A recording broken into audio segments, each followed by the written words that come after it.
Om Swastiastu, perkenalkan nama saya David Christopher Chandra dengan NIM 66. Saya menuju untuk membahas latar belakang di mana penemuan mayat terlantar dengan penyebab dan waktu kematian yang belum jelas memerlukan investigasi dan juga identifikasi yang akurat, yaitu dengan menggunakan penentuan PMI atau Post-Mortem Interval, yakni sebuah perkiraan interval waktu antara kematian dan penemuan seorang mayat. PMI dapat membantu untuk memberikan gambaran kondisi terakhir korban serta perubahan yang dialami sejak kematian, serta membantu penyidik untuk mengumpulkan bukti pendukung penyebab kematian dan menyusun perkiraan kronologi. Salah satu metode pencarian PMI adalah dengan menggunakan cabang ilmu entomologi forensik, yang merupakan ilmu yang menggunakan serangga untuk menganalisis dan menentukan waktu kematian. Dalam hal ini, serangga merupakan indikator yang kuat sebagai barang-barang bukti. Serangga dapat mendatangi, memakan, dan juga berkembang biak pada tubuh mayat. Kematian seseorang dapat diperkirakan melalui aktivitas dan juga kondisi serangga secara biologis. Beberapa di antaranya adalah flash flies dan juga blowflies. Entomologi forensik dapat membantu untuk memprediksi kondisi jaringan tubuh dan juga menentukan perpindahan mayat dari lokasi yang satu ke lokasi yang lain. Terima kasih. Selamat siang dokter dan teman-teman semuanya. Perkenalkan saya Eri Kunata dengan 3 digit NIM terakhir 096. Izin melanjutkan presentasi untuk studi project kali ini. Nah, berbicara tentang entomologi forensik, sebuah penelitian oleh Hall dan Richards yang diadakan pada tahun 2017 menyoroti bahwasanya terjadi sebuah kemajuan dalam teknik identifikasi serangga. Termasuk di sini kita menerapkan analisis pada DNA untuk memahami keragaman genetik dan mengidentifikasi spesies dengan lebih presisi. Di sisi lain, sebuah penelitian juga mengeksplor tentang peran forensik serangga dalam konteks global, menekankan bahwa penting terjalin sebuah kerjasama internasional dalam pengembangan sebuah standar dan metode analisis ini. Nah, upaya-upaya ini mencerminkan dorongan terkini untuk terus meningkatkan akurasi serta validitas dalam penerapan postmortem interval ini dengan menggabungkan pengetahuan entomologi forensik tentunya, serta teknologi yang canggih dan mutakhir.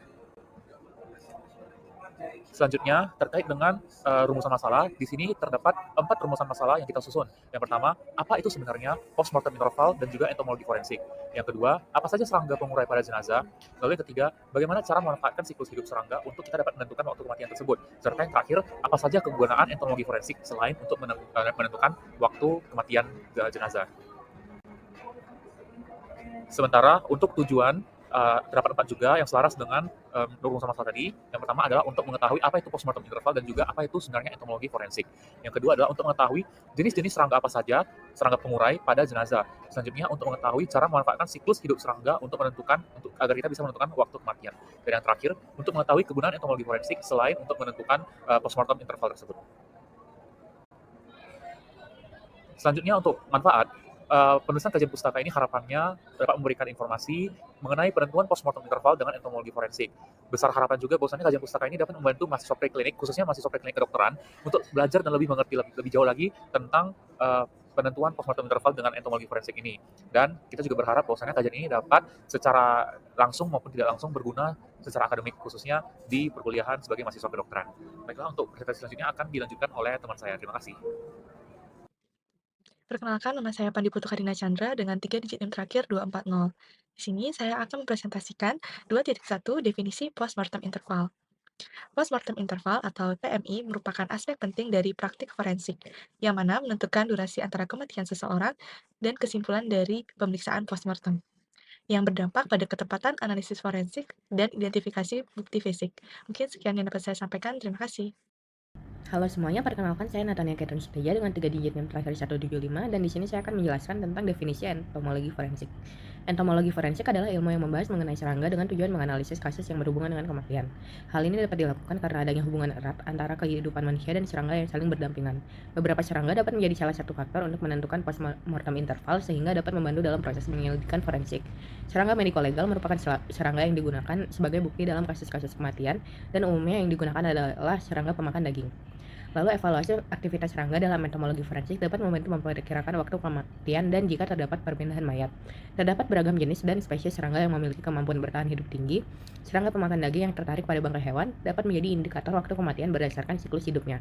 Hal tersebut merupakan ilmu yang diterapkan dalam pengungkapan kasus kematian. Sekian dari saya, terima kasih. Baik, sebelumnya perkenalkan nama saya Ani Putu Indriati dengan 3 jin terakhir 231. Jadi sini saya akan melanjutkan menjelaskan tentang serangga pengurai pada jenazah, yaitu jenis-jenis serangga pengurai pada tahapan penguraian jaringan lunak jenazah. Dalam konteks kedokteran forensik, identifikasi jenis-jenis serangga pengurai pada tahapan penguraian jaringan lunak jenazah memiliki relevansi yang signifikan dalam menentukan perkiraan waktu kematian atau interval postmortem. Golongan serangga utama yang terlibat dalam proses dekomposisi ini adalah lalat, kumbang, dan belatung. Analisis serangga pengurai tidak hanya menjadi alat diagnosis forensik yang vital, tetapi juga memungkinkan penentuan estimasi waktu kematian yang lebih akurat dalam penyelidikan forensik. Halo, nama saya Gusti Agung Saraswati dengan NIM 21025111056. Di sini saya akan menjelaskan tentang golongan lalat. Jadi kelompok serangga yang umum ditemukan pada lokasi kejadian forensik itu adalah lalat.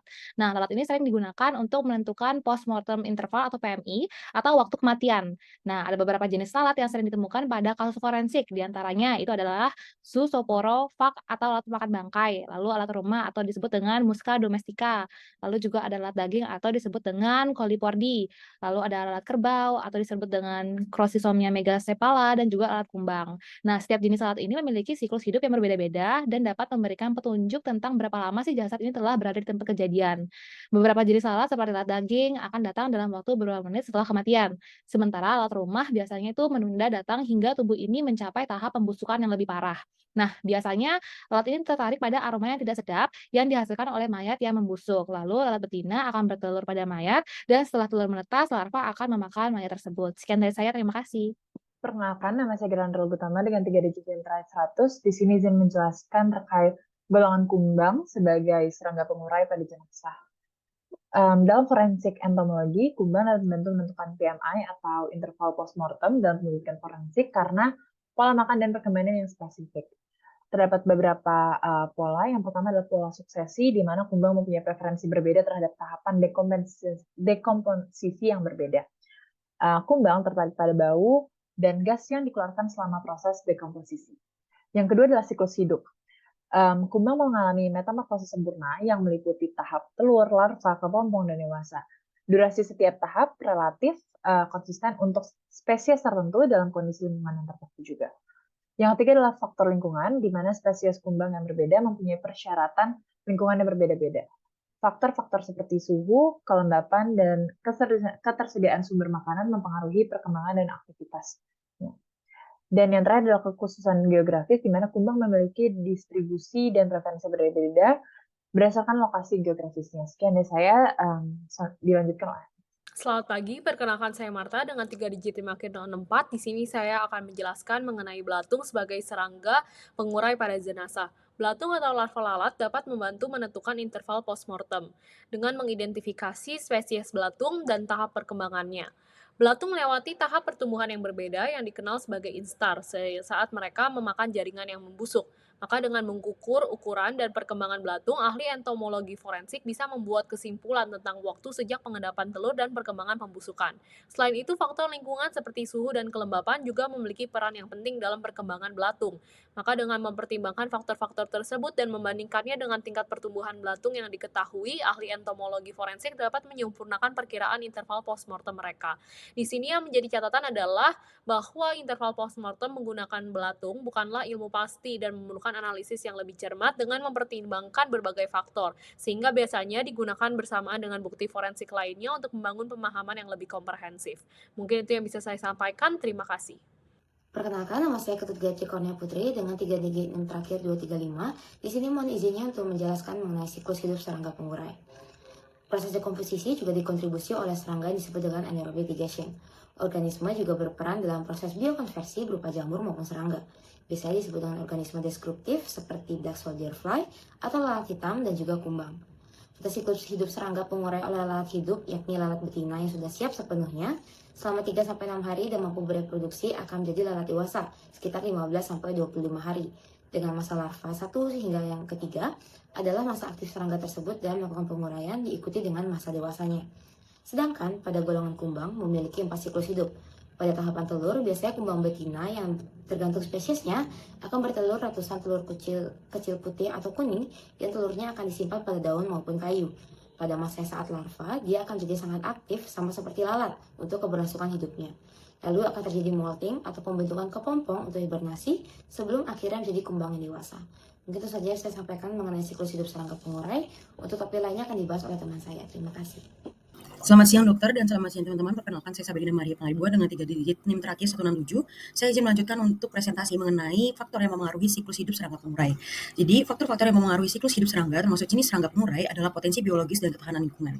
Pertama adalah potensi biologis yang merupakan faktor internal dari serangga tersebut, yaitu potensi reproduksi. Serangga didukung oleh beberapa faktor internal, yaitu energi yang disimpan atau dimiliki serangga tersebut.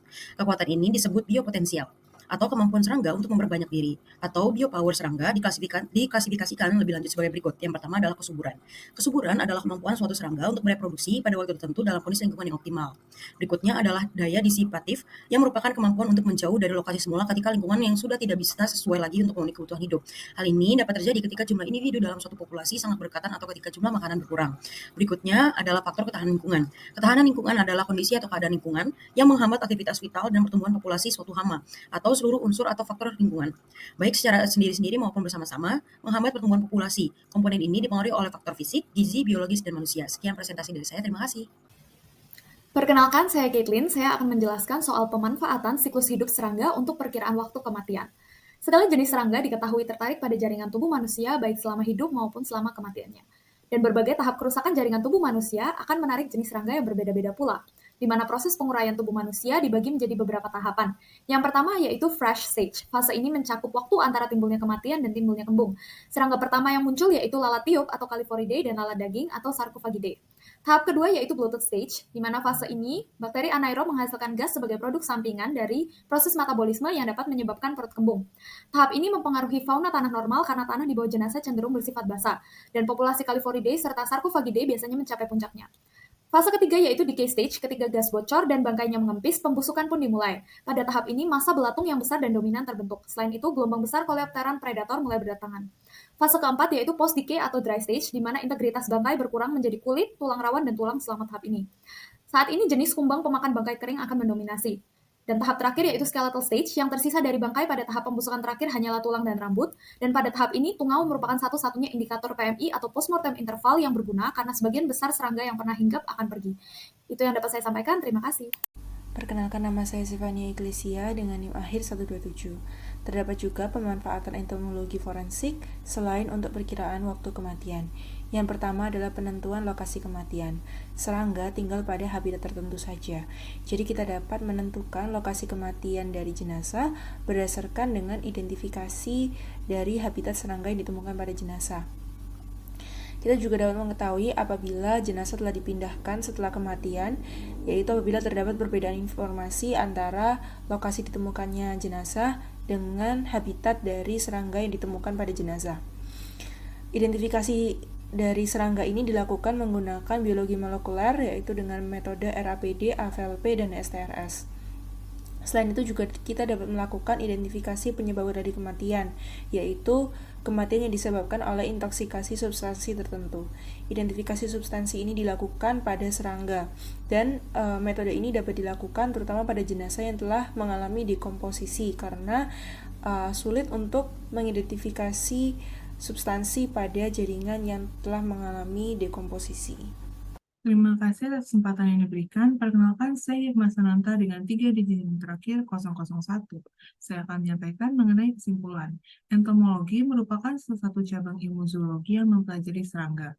Karena hubungan simbiosisnya dengan manusia, serangga seringkali menjadi saksi kejahatan dan menjadikannya bukti penting dalam penyelidikan forensik yang seringkali memerlukan keilmuan entomologi forensik. Entomologi forensik memeriksa dan mengautentikasi bukti entomologis dalam prosedur hukum. Manfaat utama yang dapat diberikan adalah penentuan postmortem interval dan juga urutan kematian. Selain itu, pendekatan ini dapat digunakan untuk menentukan penyebab dan lokasi seseorang meninggal, serta mendeteksi senyawa toksik. Sekian yang dapat saya sampaikan. Terima kasih. Dokter dan teman-teman, sebelumnya perkenalkan, saya Gerandra Utama dengan 3 digit NIM terakhir 100. Akan menyampaikan saran dari pembuatan student project ini. Di sini penulis menyarankan dan juga menyampaikan kepada pembaca untuk menelaah isi literatur review ini sehingga dapat memahami penentuan postmortem interval atau PMI dengan entomologi forensik. Literatur review ini diharapkan dapat menjadi referensi bagi penulis lain dalam pengembangan kajian lain yang terkait, dan juga untuk institusi, literatur review ini diharapkan dapat semakin menambah referensi atau sumber kepustakaan mengenai postmortem interval dengan entomologi forensik. Baik, sekian pemaparan student project dari SGDB 1. Kami sampaikan terima kasih.